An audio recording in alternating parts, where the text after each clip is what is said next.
Okay भाई लोगों, तो सलार मूवी देखते वक्त शायद ही आपने इन डिटेल को नोटिस किया होगा जिनको मैं आज इस वीडियो में बताने वाला हूँ। जैसे सीज फायर के दौरान जब सब अपने अपनी आर्मी ला रहे होते हैं एंड वर्दा भी अपनी आर्मी मीन्स देवा को खानसार लेके आता है एंड जब नायक चाचा जी मीन्स टीनू आनंद जी के कैरेक्टर से देवा को इंट्रोड्यूस कराते हैं तो वहाँ पर टीनू आनंद जी ये कहते हैं, बाबा ये पता है क्या देख रहे हो, और कोई नहीं आने वाला, पता है।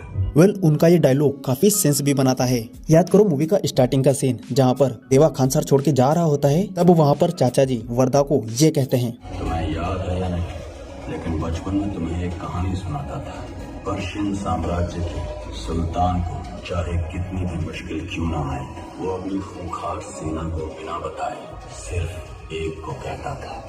एंड जब ठीक 25 साल बाद वर्दा देवा को लेके आता है खानसार, तो यहाँ पर भी चाचा जी को पता था कि वो पर्शियन साम्राज्य के सुल्तान की ही तरह सिर्फ अपनी एक ही आर्मी को लेके आएगा, मीन्स एक ही बंदे को लेके आएगा। एंड जब देवा भी वहाँ पर वादा करके जाता है वर्दा से कि वो जब भी बुलाएगा, जहाँ भी बुलाएगा वो जरूर आएगा, तब भी आप नोटिस करना चाचा जी वहीं थे। इसीलिए चाचा जी यहाँ पर यह कहते हैं कि मुझे पता है। मतलब जरा सोचो, 3 वर्ड का ये डायलॉग इतना डीप मीनिंग कन्वे करता है। Amazing detail by Prashant Neel sir. But कुछ लोगों को तो ये सारी चीजें नोटिस करनी ही नहीं है, सिर्फ इसकी बुराई करनी है।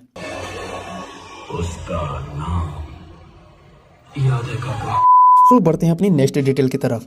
तो जब आद्या इंडिया आ जाती है एंड राधा रमा के गुंडे उसके पीछे पड़ जाते हैं एंड बिलाल उनसे बचाने के बाद आद्या को ये बात कहता है, इन हालात में पूरे इंडिया में अगर तुम्हें कोई बचा सकता है तो वो है सिर्फ अम्मा।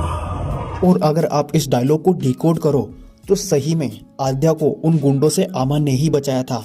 अगर आमा वहाँ पर देवा को ऑर्डर नहीं देती उन गुंडों को मारने का, तो वो गुंडे आद्या को वहाँ से ले जाते। एंड इसका एक और सिंबोलिज्म है, जब देवा वहाँ पर उन गुंडों को पंच मारता है तो डायरेक्टर ने उस फ्रेम को ऐसे डिजाइन किया कि मानो उन गुंडों को आमा ने ही मारा हो।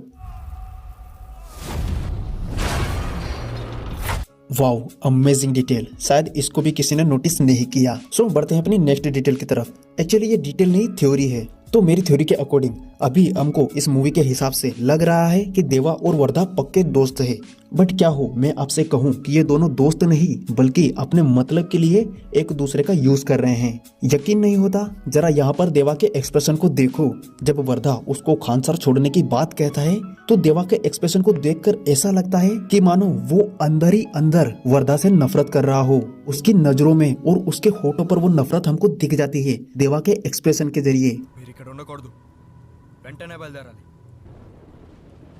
దూరంగా ఉన్న ప్రాంతంలో एंड यहाँ पर भी जब देवा वादा करता है वर्दा से कि वो जब भी बुलाएगा, जहाँ भी बुलाएगा वो जरूर आएगा, तो वहाँ पर भी हमें उसकी डायलॉग डिलीवरी में एक वादे से ज्यादा हमें एक एहसान दिखता है। वो हम करते हैं ना रियल लाइफ में कि चलो तूने मेरे लिए ये किया, टाइम आने पर मैं तेरा ये एहसान चुका दूंगा, वैसे ही टाइप का। तू जब भी बुलाएगा मैं जरूर आऊंगा। एंड यहाँ पर भी उसके एक्सप्रेशन में वही एहसान ही झलकता है।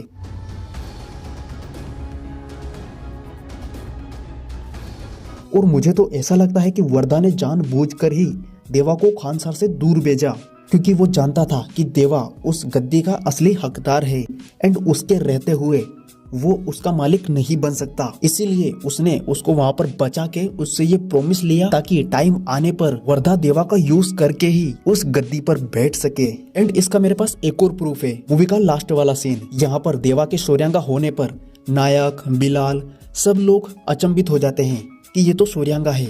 बट आप वर्दा के एक्सप्रेशन को नोटिस करो तो उसके एक्सप्रेशन में आपको बिल्कुल भी चेंज नहीं मिलेगा, जैसे मानो उसको वो बात पहले से ही पता थी। उल्टा वो तो वहां पर देवा को एज ए उसका सेनापति इंट्रोड्यूस करवाता है। చిన్నప్పుడు వాడికి ఏ పేరు పెట్టావని అడిగావు కదా, సలార్।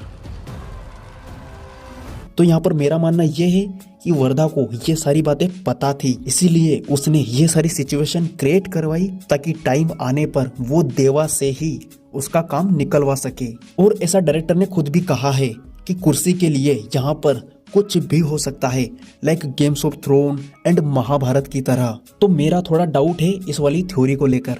एंड एक और बात शायद आपने नोटिस की हो या नहीं कि देवा और वर्दा जब भी साथ होते हैं तो उसमें से मोस्ट ऑफ द फ्रेम में वो एक दूसरे के अगेंस्ट ही दिखाई जाते हैं।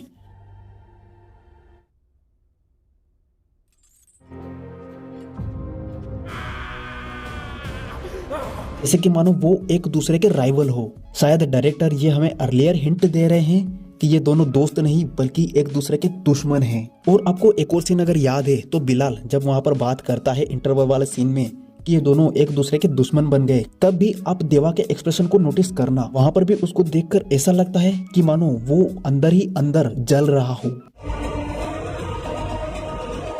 एंड एक और बात मेरी समझ में जो बिल्कुल भी नहीं आई कि देवा शौर्यांगा था और वो आने वाले महाराज का बेटा यानी धारा का बेटा था, तो उसे भी रुद्रा और वर्धा की तरह राजकुटुंब के कॉस्ट्यूम में ही होना चाहिए, पर वो तो बचपन से मैकेनिक का काम करता था।